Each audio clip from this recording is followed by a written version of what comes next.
In the world of words and stories, few voices ring as boldly and as beautifully as that of Jhoanna Lynn Cruz, a Palanca Award-winning writer and the author of landmark works like Women Loving, Women on Fire, and Abinako, or So I Thought.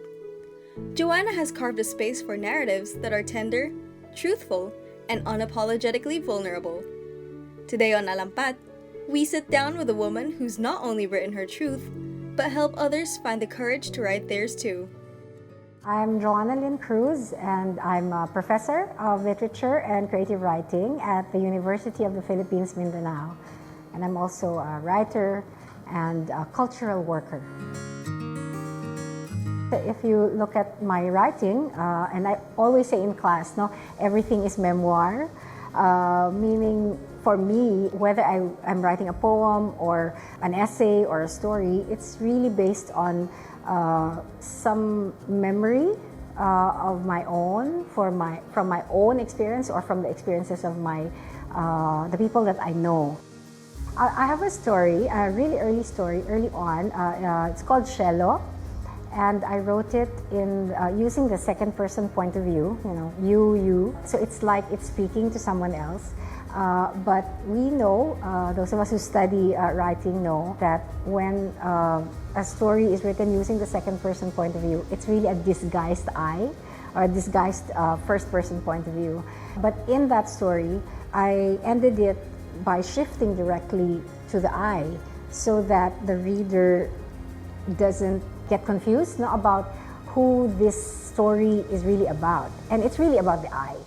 And I end this story by saying, I am only now beginning to understand it myself. And I think that's like a through line for my career as a writer, as well as my life as a woman. That every day you're just beginning to understand yourself. There is no other voice. I think when I started writing, I chose fiction as a genre because maybe I was too young to write using, to say that this is my story. But as many writers will tell you, everyone has the right to write a semi-autobiographical first book. I think the only way to write nonfiction is from a place of vulnerability. Actually, I didn't really want to be a writer, unlike some of our students today who really, when as children, they know that they want to be writers. I came into it quite late. In fact, at that time, I was already teaching at De La Salle University, and I had finished my Master of Arts in Language and Literature. I wanted to be a teacher. That's what I wanted to be, and I was that. I had a story to tell, and that revolved around my lesbian identity. And I searched and searched for my lesbian mother in the Philippine literary tradition, and I couldn't find her, not directly.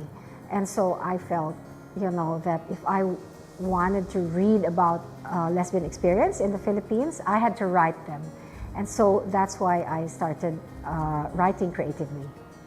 So it wasn't really just a way to express myself. I knew that I wanted to do it well because I wanted to reach my audience. And I just really knew that there was an audience for the kind of writing that I wanted to do. I've been working to establish what I used to call the lesbian niche in Philippine literature. And so I had this illusion that I would occupy that lesbian niche, not knowing, maybe not fully knowing that niche, the word niche in Tagalog is nicho, and it's a place to die. And so, maybe it was, to a certain extent, for a certain period of time, after my book Women Loving came out, it felt like nothing. There was no life after it. Like, why weren't people interested and amazed by this first book of lesbian stories written by a Filipina, published in the Philippines? I mean, there should have been more, fanfare around it. But instead, there was silence. No? It was met with, I don't know, silence. No? And so parang nga siyang nicho. You know, parang inilibing ko nga yung sarili ko dahil sabi ko, ako, no, ang lesbianang manunulat sa Pilipinas. But later on, of course, many years later, I found that younger lesbian creatives, not just writers, found my work. You know, quietly reading it in the libraries or, you know, in their rooms, hiding it. Kasi nga, they don't even want to show, no, that they're reading lesbian books, for instance. But that was like a seed, no, or a fire. No, it lit a fire within them that made them want to add to the narratives about the Philippine lesbian. Yeah, I don't think it's ever been, for me, just a way to express myself, because at the outset, I had a message.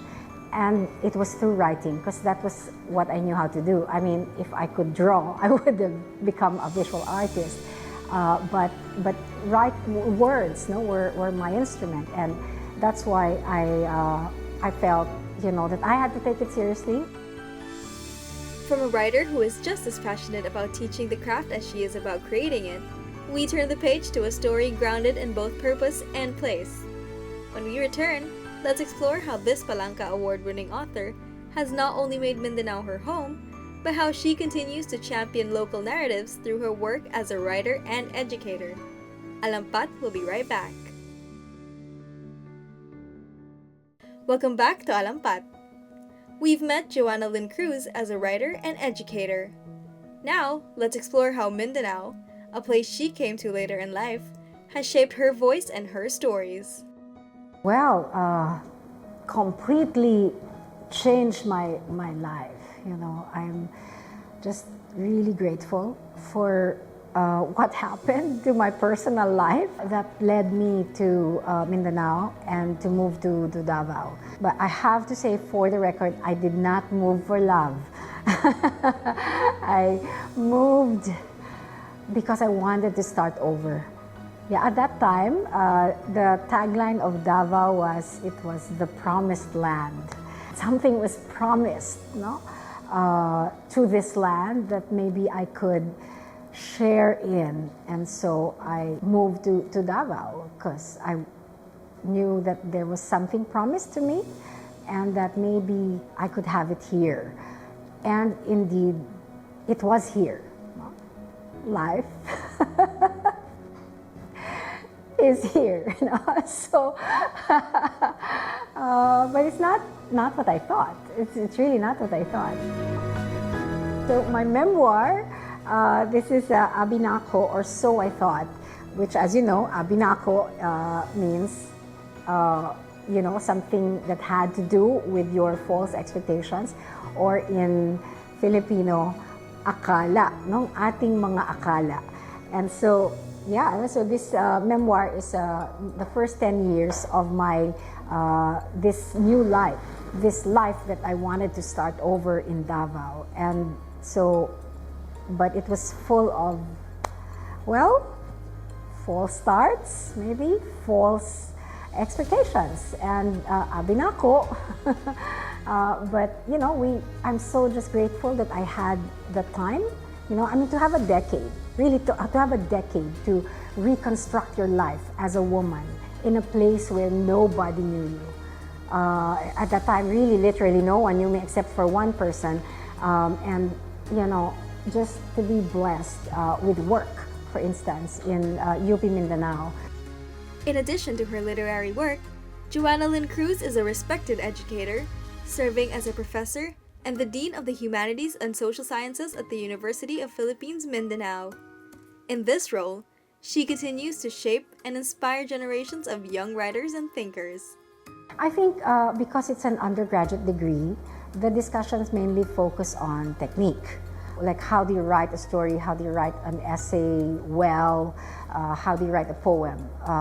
But I think because we are in Mindanao, we are UP Mindanao, we know that the mission is really to help the community grow. And so the the students early on, we help them see their place in Mindanao, as writers in Mindanao for Mindanao. So they know it, that their writing exists beyond just themselves, or just as a means to express their angst, their Gen Z angst. It's more than that, and it's more than just love stories, heartbreak, or hugot. Your hugot is deeply rooted in the land that you are writing from, and that's Mindanao. But my work beyond my own writing is really the Davao Writers Guild, and it's really the collective work that we do as a group. The Davao Writers Guild actually is really it's a small group of writers, and at that time when I joined, it was led by Ricardo de Ungria, and now I'm currently president again of the Davao Writers Guild. Even though we're small, we don't have a lot of funding, we have occasional funding, we have continued to create spaces for the young writers of Mindanao, not just of Davao, mainly Davao, of course. And so we publish works in English, in Binisaya, in Filipino, and we publish in all the genres. And we also publish them as collected works in the Best of Dagmay. I think it's just overall been an advantage to me to write from the margins, to write from Mindanao and in Mindanao. Because of course we've got Mindanaoan writers who are not based here. And so the card is, we were born here, and therefore we're Mindanaoan. But again, that's a struggle that you can keep fighting. But we want to embrace all forms of what it means to be Mindanaoan creative. There's many things that I had to fight for, to have in this life in Davao. But all of these things have shaped who I am today, and have shaped my writing, which is the material of my writing. And I cannot imagine any other life. I mean, if I had stayed in Manila, where I was born, I don't think I would be where I am today in my writing and in the way I view myself and my role as a woman and as a writer. Yeah, we're here. And it's only a matter of opportunity that our voices are heard. But we know, I think at this point, we already know we have a voice. So we just follow where that voice leads us. Reminding us that our stories matter and that our voices deserve to be heard. Through teaching and writing, she helps shape a new generation of storytellers, ready to claim their space, speak their truth, and take place as torchbearers of culture, each one an Alampat in their own right.